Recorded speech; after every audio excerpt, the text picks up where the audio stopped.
spend some time talking about the term Dajjal. Da, Jim, Lam. Okay, and this is a word that comes to us from the Syriac, Dajjal. Okay, and we have to understand what Dajjal means so that we can recognize the characteristics of Dajjal when we see them. We know that Dajjal is also the Arabic word that refers to the Antichrist. And we know that in meaning the word Dajjal is very closely related with the Arabic word for witchcraft, which is Sahara. And we understand that Sahara is the showing off of falsehood in the form of truth through crafty device and mischief, mesmerism and hypnotism, to bewitch someone and wheedle them, to turn them away from, or to enchant, to practice sorcery or hoaxing, to involve one in trouble and deprive him of understanding. Sorcery, falsehood, deception, the turning of a thing from its proper manner to another manner, and anything the source of which is not quite visible. And that is what we have going on in the world today.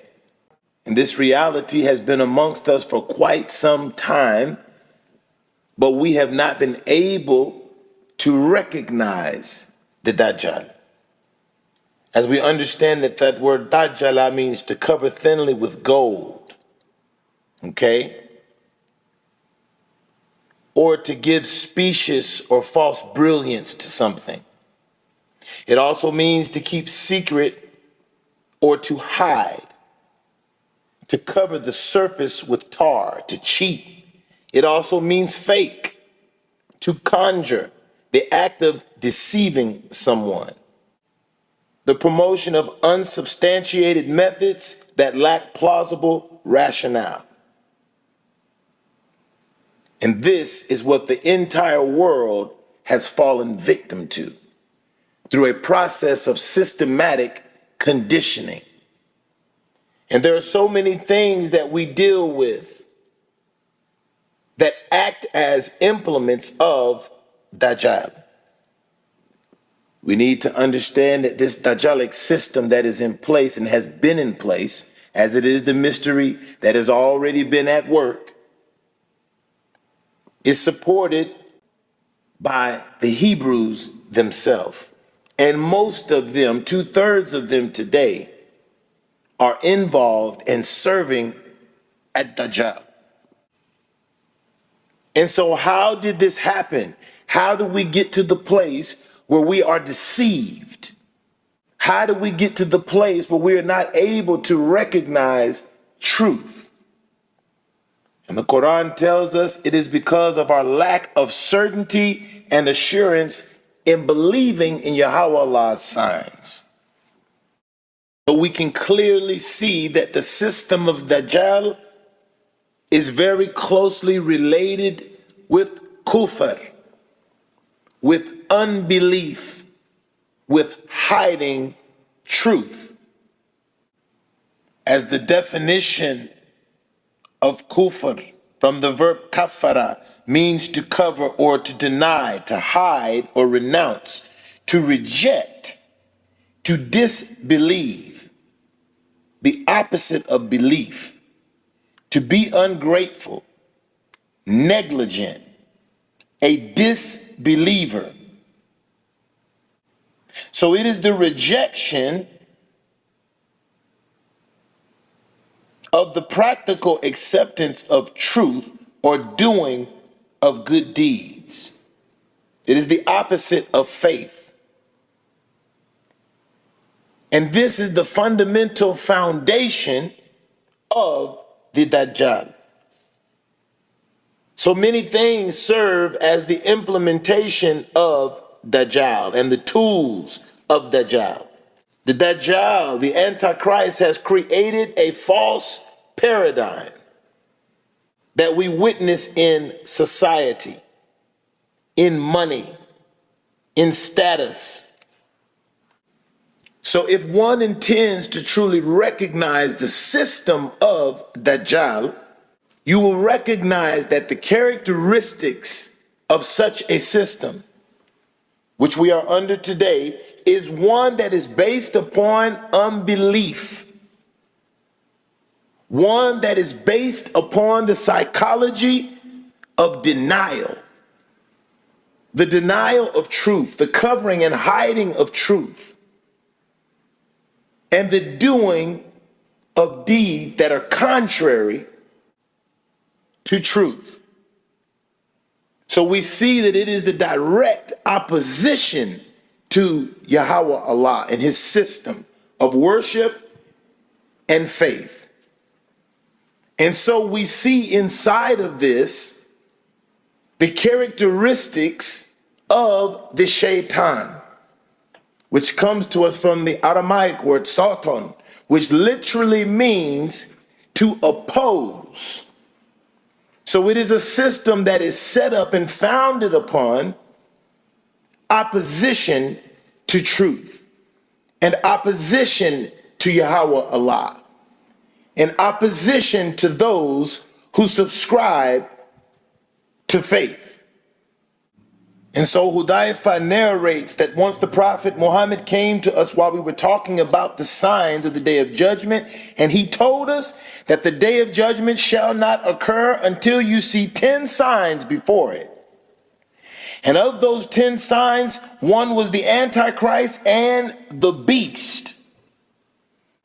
And we find these themes mentioned in Quran and in the Bible. And what we must understand fundamentally today, that the Antichrist is seated and enthroned upon the system of the beast. He controls the beast.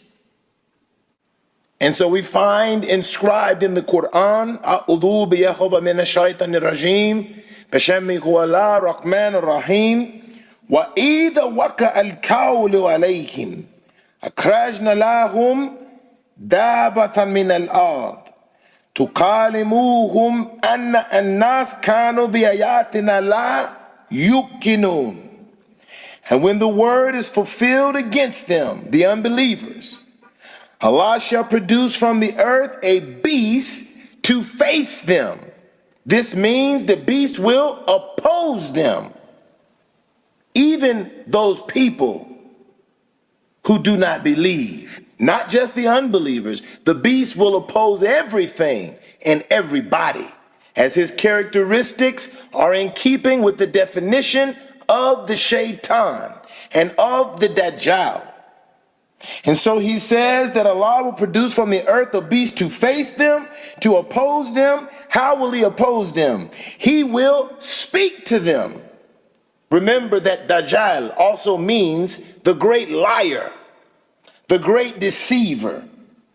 He will speak to them, for that mankind did not believe with assurance in Yahweh Allah's signs.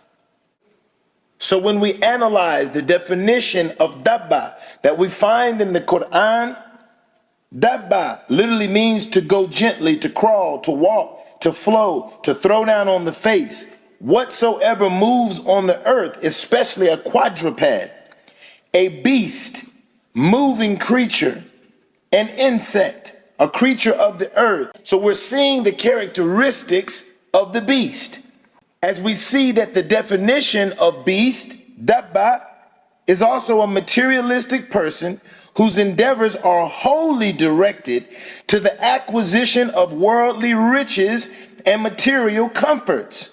One who has fallen on the pleasures of this world with all of his might and his main. And so it is this mentality that the beast inflects into those who worship. As we know that worship means to what? To imbibe, to drink in and to take in to the point of transformation. And so all of those people who are following the beast and marked by the beast will possess these characteristics of a shaitan. So consequently, we discovered that among the nations, the Gentiles have created the formation of a great and abominable church, most abominable above all other churches, slaying the saints, torturing them, binding them, yoking them with the yokes of iron, and bringing them down into captivity. And it says that the devil was the founder of it. The Shaitan was the founder of it. And it says that the gold and the silver and the scarlet and the fine twined linen and the precious clothing and the harlots were the desires of this great and abominable church. So yes, the great and abominable church and the false system of religion and government in the earth is a manifestation of the Dajjal, the beast of the earth that has arisen to speak falsehood into the minds of the people. We find it mentioned in the Quran, حتى إذا فتحت ياجوج وماجوج وهم من كل هدب ينسلون واقترب الوعد الحق فإذا هي شاخصة أبصار الذين كفروا. Until Gog and Magog people are let through their barrier, and they swiftly swarm from every hill, causing uproars and social political upheaval and cultural catastrophes. He says, then will the true promise draw nigh of fulfillment. Then behold, the eyes of the unbelievers will fixedly stare in horror. Ah, woe to us, we were indeed heedless of this. Nay, we truly did wrong. Innakum wa ma ta'buduna min dunillah hasabu jahannam. Verily, ye unbelievers and the false gods that you worship besides Allah are but fuel for the fire, and to it ye surely will come. And so what does this look like in real time? It is the highest blasphemy that we have seen in our lifetimes. And it will cause and has caused the greatest fitna that the world has ever seen, and the greatest loss of life that we have ever seen. Because they have come with a form of godliness, but they deny the power thereof. They have not been sent by Yahweh Allah. They went in the name of Shaitan. The manifestation of the Antichrist has appeared, and we know that in those 10 signs that were mentioned, just like a necklace when it is cut, the beads fall off in rapid succession. We will continue to see one calamity after the other. Iraq and Syria are destroyed. Palestine is destroyed. Jerusalem has been brought into chaos and confusion. And these things will culminate in the day of judgment.